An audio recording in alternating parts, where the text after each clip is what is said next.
नमस्कार दोस्तों, आज हम पहुंचे हैं Punjab and Haryana high court के वकील श्री ओपी इंदल जी के पास, जिन्होंने पंजाब सरकार में एडवोकेट जनरल के ऑफिस में SC/BC की रिजर्वेशन लागू करवाई थी, जिसके खिलाफ पंजाब सरकार हाई कोर्ट चली गई थी। आज उसकी तारीख थी 14/7/2022 में लगा हुआ था। आज उनसे जानेंगे श्री ओपी इंदल जी से कि ओपी इंदल जी, आपने इस केस में रिजर्वेशन लागू करवाने से लेकर के आज तक कैसे लड़ाई लड़ी और क्या क्या किन किन मुसीबतों का सामना करना पड़ा। आपकी मुलाकात करवाते हैं श्री ओपी इंदल जी से। तो ओपी इंदल जी, नमस्कार। नमस्कार सर, नमस्कार, धन्यवाद। बताएं जरा, क्या पूरा मामला क्या था और कैसे कैसे हुआ? लॉ ऑफिसर में, AG ऑफिस में हरियाणा व पंजाब कोई भी रिजर्वेशन नहीं लागू कर रहे हैं। नहीं, वो पूरे देश में ही नहीं थी, पर आपने ये जो आपके दिमाग में कैसे आया कि एडवोकेट जनरल पंजाब के ऑफिस में SC/BC की रिजर्वेशन होनी चाहिए? मेरे दिमाग में जब मैंने एडवोकेट का लाइसेंस लिया तो मेरे कुछ साथियों ने मुझे SC/BC की एसोसिएशन बना के प्रधान बनाया जी, और मेरे ऊपर एक जिम्मेवारी साथियों ने विश्वास करके दी कि आपका बैंकों में रिजर्वेशन लागू करवाने का एक तजर्बा है, हम उसका फायदा उठाना चाहते हैं जी, और आप इसमें लीड लेकर के AG ऑफिस में जी, पंजाब में और हरियाणा में, क्योंकि हमारा दायरा पंजाब और हरियाणा ही है यहाँ काम करने का, तो इन दोनों में रिजर्वेशन SC/ST OBC की लॉ ऑफिसर में करवाई है। मैंने ये जिम्मेवारी अपने कंधों पे ली जी।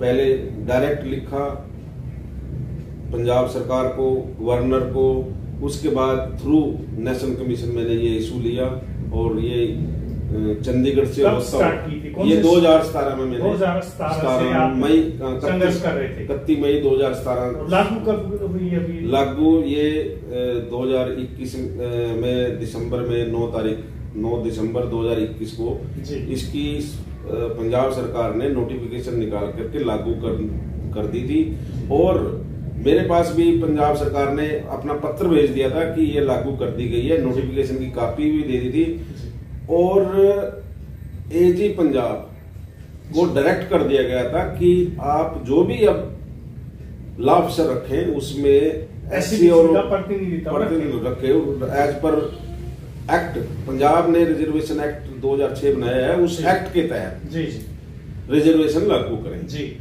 पर AG पंजाब मिस्टर संधू ने, अनमोल सिद्धू ने एक घटिया सा नोट पुटअप कराया उसके अगेंस्ट कि ये लोग इनकम्पिटेंस हैं, इनसे ये हैंडल नहीं होंगे। SC/BC समाज के सभी पूरे समाज को उसने ये कहा कि ये इनकम्पिटेंस है, ये हैंडल नहीं कर पाएंगे लीगल मैटर सरकार के, एफिशिएंट नहीं है और उस रिजर्वेशन को सरकार के निर्णय के लागू करने से मना कर दिया। नहीं, ऐसा लीगली कानून क्या वैध है? उसको लीगली नहीं, उसके पास कोई अथॉरिटी नहीं थी, अथॉरिटी कॉम्पिटेंसी है उसकी सरकार को लिखने की नहीं। उसने अपने आप अपने सुमोटो ये एक नोट पुटअप कर दिया और सरकार ने,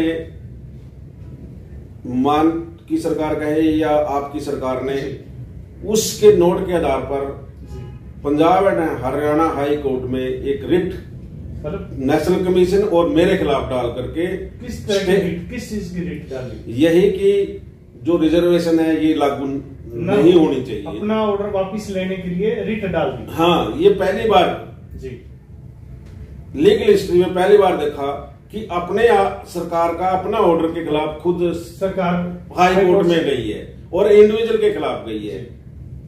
तो आज उसकी एडमिशन थी, हम अपनी पूरी तैयारी के साथ हाई कोर्ट में गए और मैं धन्यवाद देता हूं SC और OBC के सभी एडवोकेट, वो सभी मेरे को सपोर्ट करने के लिए कोर्ट में आए और इतना मतलब कि समर्थन देख करके सरकार को घबराहट हुई और उन्होंने अपना जो निर्णय था स्टे लेने का या केस को फाइट करने का, तो वो तुरंत वापस ले लिया। मैं पंजाब के लोगों का भी धन्यवाद करता हूं, हरियाणा के लोगों का भी धन्यवाद करता हूं कि इस सेंसिटिव मैटर पे आज पूरे पंजाब में पंजाब सरकार के पुतले फूके गए और उसके साथ साथ लोगों ने ये मांग की है कि जिस व्यक्ति ने एजी पंजाब ने हमारे बारे में जो घटिया नोट पुटअप किया सरकार को, जिसकी वजह से आप की बात बीच में रोक रहे हैं इंदल साहब, क्या आपको लगता है ये बात केजरीवाल साहब की नॉलेज में नहीं होगी या भगवंत मान की नॉलेज में नहीं होगी? बिल्कुल होगी, क्योंकि सरकार ने ये परमिशन गवर्नर से ली है, जो कि इसमें लगी हुई है पिटीशन में। तो इसका मतलब है कि ये कैबिनेट के थ्रू होता हुआ चीफ मिनिस्टर के ऑफिस, क्योंकि चीफ मिनिस्टर के ऑफिस के थ्रू ही गवर्नर को जाएगी, ये मिस्टर मान को या केजरीवाल को पक्का पता है। आपका मानना ये है कि बिना केजरीवाल की और इनकी भगवंत मान की नॉलेज के बिना ये नहीं हो सकता। बिल्कुल आप ठीक फरमा रहे हो, क्योंकि जब गवर्नर पे कोई फाइल जाएगी वो चीफ मिनिस्टर के नोटिस के बगैर नहीं जा सकती, चीफ मिनिस्टर की अप्रूवल के बगैर नहीं जा सकती। जो परमिशन हमारे खिलाफ इन्होंने केस डालने की ली थी, तो वो सरकार यानी कि सरकार मान की कहिए या केजरीवाल की कहिए, पंजाब में उनकी इच्छा के अनुसार ही। जैसे बाबा साहब की फोटो लगाते हैं, बाबा साहब ने आज 1949 में जो है ना भारत का संविधान प्रस्तुत किया था, उसके बाद देश में मतलब सुनने में ये आता है कि देश में सबसे बड़े विद्वान थे बाबा साहब अम्बेडकर। बाबा साहब की वंशजों को और उनको एससीबीसी समाज को इस तरह से कहना कितना आपको लगता है कानूनी तौर पे कितना सही है, कितना गलत है? देखिए, इस रिट को अगर लेकर चले हम, जो ये केस डाला था, इसने ये प्रूव कर दिया कि केजरीवाल बाबा साहब का मुखौटा लगाता है, उसका नाम लेकर के एससीबीसी से वोटें लेता है, पर एक्चुअल में उसका कोई इनके वेलफेयर में, इनके राइट्स देने में मतलब कि कोई इंटरेस्ट नहीं है। और ये मैं बिल्कुल दावे के साथ कह सकता हूं कि वो रिजर्वेशन, अगर उनकी कहीं जहां भी सरकार आएगी, वो रिजर्वेशन को जरूर खत्म करेंगे। क्योंकि हमें दिल्ली के बारे में पता लगा कि वहां पर सुनने में आया इंदल साहब, केजरीवाल साहब ने मंडल कमीशन की जब रिपोर्ट लागू हुई थी बैकवर्ड क्लास के लिए जो आरक्षण दिया था, उसका भी सबसे बड़ा घोर विरोधी ये रहे हैं, जिसके कई बार प्रिंट मीडिया में इस बात के सबूत भी मिलते हैं। तो उस बारे में क्या कहेंगे आप? देखिए, जहां तक हमें अब पता लगा है कि जो मंडल कमीशन के खिलाफ स्टूडेंट ने सबसे पहले एजिटेशन किया था, ये उन एजिटेशन करने वालों में एक थे। और वहां पर एक ओबीसी का मिस्टर गोस्वामी को तेल छिड़क करके जलाया गया था, जिससे काफी मतलब के देश में माहौल खराब हुआ था। तो ये आदमी उनमें से एक है जो देश का माहौल खराब करते हैं। और दूसरी बात, जब इसने अन्ना हजारे को लेकर के आंदोलन किया, तो उनमें एक मुद्दा रिजर्वेशन का भी इसने रखा था, जिसका हमने विरोध किया था। और हमारे विरोध करने के बाद ये वहां से इन्होंने धरना उठाया था।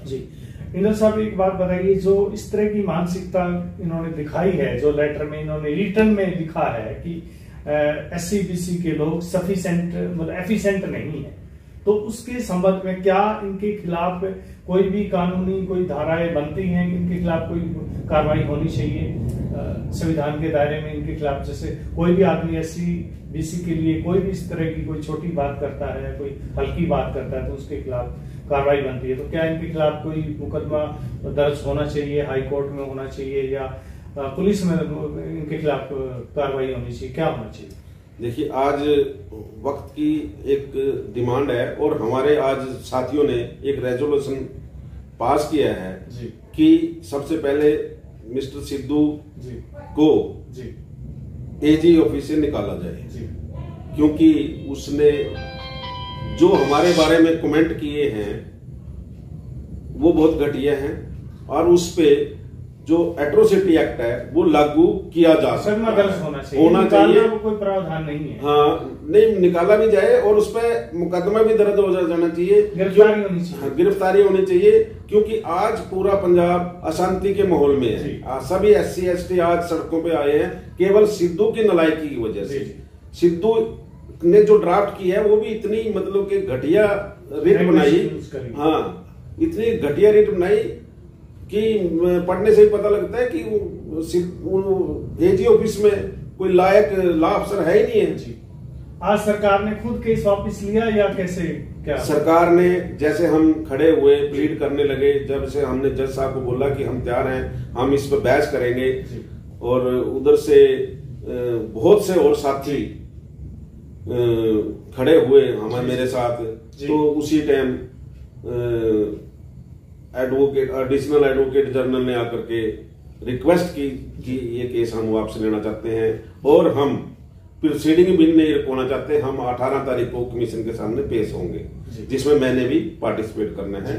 मैं कमीशन का धन्यवाद करता हूं कि उन्होंने इस सारे मामले में SC और BC का एक पूरा सहयोग दिया, लीड ली उसमें। बहुत बढ़िया। मैं उस कमीशन के चेयरमैन का भी धन्यवाद करता हूं कि उन्होंने इस मसले में, अदरवाइज तो क्या होता है कि ये पेश ही नहीं होते जो उसमें आप पेश हो। SC BC समाज के लिए आपने इतना बड़ा बलिदान दिया है, इसमें बहुत लंबे समय से आप लड़ाई लड़ रहे हैं, आर्थिक भी आपने इसमें काफी पे बैक टू द सोसाइटी किया है, तो आगे अब समाज को क्या संदेश देना चाहेंगे आप? मैं समाज को यही कहूंगा कि आप जागरूक रहिए। जागरूकता के कारण ही आज जो सरकार है जिसके पास 2/3 मेजोरिटी है उसको पीछे हटना पड़ा और आगे भी जो भी ये संस्थाएं हैं पंजाब में, हरियाणा में, इनमें सब में मैं खुद रिजर्वेशन खड़ा होकर के लागू कराऊंगा और मैं अपील करूंगा पंजाब की, हरियाणा की जनता से, हिमाचल की जनता से कि वो मुखौटे वालों से बच के रहे और साथ में अपने राइट्स के लिए जैसे अब यूनिटी दिखाई है वैसी यूनिटी दिखाए। तो ये एक सवाल और इंदल साहब, आपको लगता है ये खाली एक एडवोकेट जनरल से के ऑफिस से रिजर्वेशन रोकने का मामला है, या हाई कोर्ट या सुप्रीम कोर्ट में जो क्वारम फुलफिल करेंगे जो लोग एडवोकेट जो यहाँ प्रैक्टिस पे इसमें एडवोकेट जनरल के ऑफिस में जाएंगे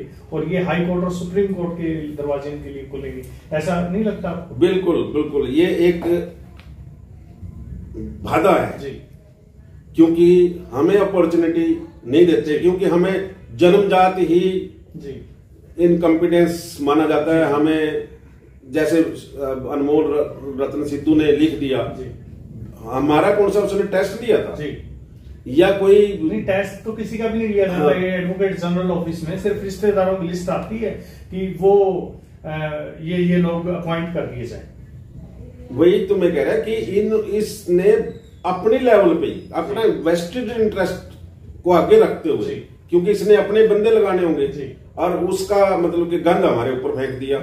मैं कह रहा कि वो लगा ले और हमें लगा दे बराबर में, हम दिखाएंगे कि कौन एफिशिएंट है कौन नहीं है क्योंकि आज उनकी एफिशिएंसी का तो विड्रा करने से पता लग गया कितने एफिशिएंट है। और हम ये थे हमारे साथ OP इंदल जी, जिन्होंने SC BC के जो एडवोकेट जनरल पंजाब के ऑफिस में वकील नियुक्त होने हैं, advocate general, additional advocate general and law officer, उनके लिए लंबी लड़ाई लड़ रहे हैं। तो आपका बहुत बहुत धन्यवाद सर आपका, और सभी का मैं धन्यवाद करता हूं जिन्होंने आज मेरे साथ इस लड़ाई में भाग लिया, समर्थन दिया, और आशा रखता हूं कि ऐसे स्पिरिट बनाए रखेंगे। धन्यवाद। जय भीम। Thank you.